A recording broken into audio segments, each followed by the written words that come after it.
we call it lizard brain versus wizard brain, right?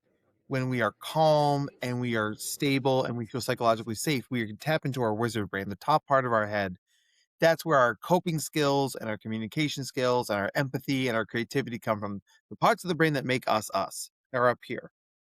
The problem is that the way our brains are wired, the way they grew up, is that when we are in threat, our brain redirects a lot of that energy down to the oldest part of our brain, the back part of our head called the lizard brain.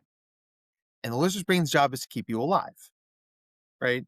So if you're at work, right, and somebody's like, Pinaki, I need to talk to you in my office.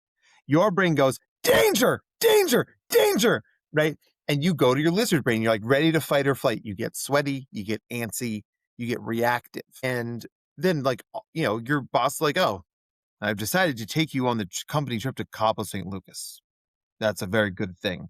But of course, the way they deliver it, you're like in Yep. red zone. You're like, I can't, I can't, I can't.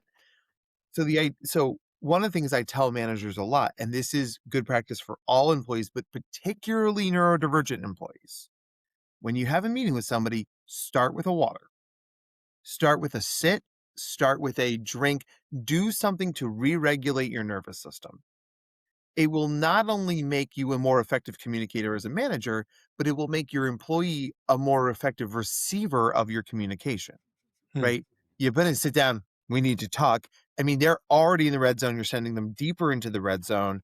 And the part of the brain that would help them be more effective in said communication is going offline because they're upset. Hmm. When I say this to parents, when I do my workshop around this, I'm like, think about the last time your kid was really upset. Like, look at their eyes. Did it feel like they were home, like they were in their body? And parents would definitely be like, no, it didn't feel that way Hmm. because all the parts of the brain that make them are been redirected to the lizard brain, right?